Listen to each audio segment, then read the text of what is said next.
کل کی گفتگو میں ہم نے ایک سنت طریقہ یہ سیکھا کہ مکمل طور سے بیدار ہونے کے لیے، نیند سے بیداری کے لیے اگر اپنی آنکھ کو مل لیا جائے اور اپنے چہرے پر اپنے ہاتھ کو پھیر لیا جائے تو اس سے انشاءاللہ تعالی جو نیند کا خمار ہوتا ہے اٹھنے کے بعد وہ دھیرے دھیرے ختم ہوتا ہوا نظر آئے گا۔ آگے کی گفتگو سماعت کرتے ہیں۔ ترمذی شریف کی حدیث پاک ہے، حضرت جابر رضی اللہ تبارک و تعالی عنہ سے روایت ہے کہ حضور علیہ الصلوۃ والسلام نے لوگوں کو ایسی چھت پر سونے سے منع فرمایا کہ جس کے چاروں طرف سے دیواریں نہ ہوں، کوئی ایسا آڑ نہ ہو کہ جس کے بعد سونے کے بعد مطلب کوئی آدمی کسی کو دیکھ سکے۔ اب اس میں حکمتیں کیا ہیں وہ آگے کی گفتگو میں دیکھیں گے۔ اسی طرح ابو داؤد کی حدیث پاک ہے، حضرت علی بن شیبان رضی اللہ تبارک و تعالی عنہ سے روایت ہے کہ رسول اعظم صلی اللہ تعالی علیہ وسلم نے ارشاد فرمایا، جو شخص کسی گھر کی ایسی چھت پر سوئے جس پر پردہ اور رکاوٹ کی دیوار ہو تو اس کی ذمہ داری ختم ہوگی۔ دونوں حدیث پاک کو آپ سامنے رکھیں اور اس میں دیکھیں کہ اللہ کے رسول علیہ الصلوۃ والسلام نے جو ارشاد فرمایا کہ ایسے چھت پر ہرگز نہ سوئیں کہ جس کے چاروں طرف دیواریں نہ ہوں۔ حضور علیہ الصلوۃ والسلام کے زمانے میں اور پرانے زمانے کا آپ جائزہ لیں، ابھی تو اینٹیں کی دیواریں ہونی ہیں اور چھت وغیرہ جو ہے وہ سیمنٹ وغیرہ کے بننے لگے ہیں اور مضبوط ہوتے ہیں، اور ساتھ ہی ساتھ اس کے چاروں طرف جو ہے ریلنگ لگا دی جاتی ہے، وہ اینٹوں کی دیوار کھڑی کر دی جاتی ہے۔ اور آس پاس کے جو گھر بھی ہیں تو کچھ گھر مکان جو ہے اونچے ہوتے ہیں، کچھ نیچے ہوتے ہیں، تو ایسی صورت میں کیا ہے بہت ساری حفاظت کی صورتیں نکلتی ہیں۔ لیکن حضور علیہ الصلوۃ والسلام کے دور میں جو ہے کھجوروں کے جو تنے ہوا کرتے تھے اس سے جو ہے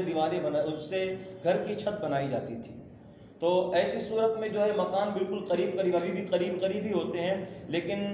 کچھ مکان جو ہے اونچے ہوتے ہیں، کچھ نیچے ہوتے ہیں، کچھ کی دیواریں اونچی ہوتی ہیں ٹیرس کی۔ تو ایسی صورت میں کیا ہے اس میں جو احتیاطی تدابیر جو ہیں وہ اس میں مکمل طور سے تو نہیں کہہ سکتا، لیکن کیا ہے اس میں احتیاط پایا جاتا ہے کہ اگر کوئی چھت پر سوتا ہے تو ایسی صورت میں احتیاط یہ ہے، اور اللہ کے رسول صلی اللہ تعالیٰ علیہ وسلم یہاں پر اپنے امت کو یہ بتانا چاہتے ہیں کہ اگر خدا نہ خواستہ، کیونکہ نیند میں آدمی جو ہے اپنے آپ کا مکمل طور سے جو ہے احتیاط نہیں کر پاتا۔ ابھی مثال کے طور پر لنگی پہن کر سویا ہے تو ایسی صورت میں بعض لوگ ایسے ہوتے ہیں کہ جن کا سطر جو ہے کھل جاتا ہے، اور اگر چھت پر دیوار نہیں ہے چاروں طرف سے اور دوسرے لوگ بھی سوئے ہوئے ہیں اپنے دوسرے چھت پہ، اپنے ہی گھر والے سوئے ہیں، تو ایسی صورت میں کیا ہے اگر ہمارا سطر کھلتا ہے تو سطر کھلنے کی وجہ سے کیا ہے یہ سطر کھلنے پر جو ہے اگر سطر کھل گیا تو مردوں کا جو ہے گھٹنے سے اگر اوپر کھلا تو یہ کیا ہے جائز نہیں ہے۔ اسی طرح اور بھی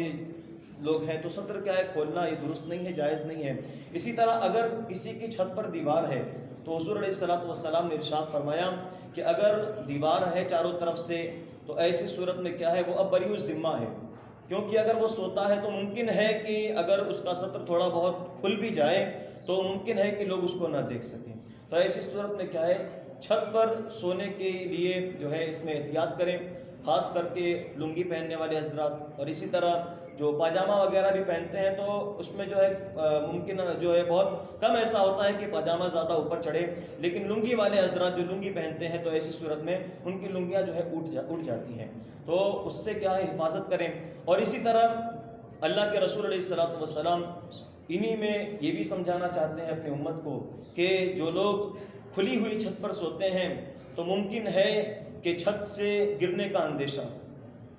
کیونکہ اب کھلی ہوئی چھت ہے، دیواریں چاروں طرف سے نہیں ہیں، اب سویا ہے نیند میں کروٹ لیتے لیتے، کچھ لوگوں کی عادت ہوتی ہے کہ سوتے یہاں پر ہیں تو صبح وہاں ملیں گے، 10 فٹ کی دوری پر نظر آتے ہیں، بہت سارے لوگوں کو ایسی جو ہے عادت ہوتی ہے کہ وہ کروٹیں بہت زیادہ لیتے ہیں نیند کے اندر۔ تو اب ایسے لوگ کہ جن کی چھت کھلی ہوئی ہو اور کوئی دیوار نہ ہو، اب وہ سویا اور کروٹیں لینا شروع کیا تو صبح کے وقت جو ہے وہ چھت پر نہیں بلکہ وہ زمین پر نظر آئے گا تو اس کی جان بھی جا سکتی ہے۔ تو ایسی چھت پر سونے سے اللہ کے رسول صلی اللہ علیہ وسلم نے منع فرمایا کہ جس کے ارد گرد جو ہے چھت کے اوپر دیواریں نہ ہوں۔ تو ان تمام چیزوں کو ذہن میں رکھیں اور اس پر عمل کرنے کی کوشش کریں۔ اللہ رب العزت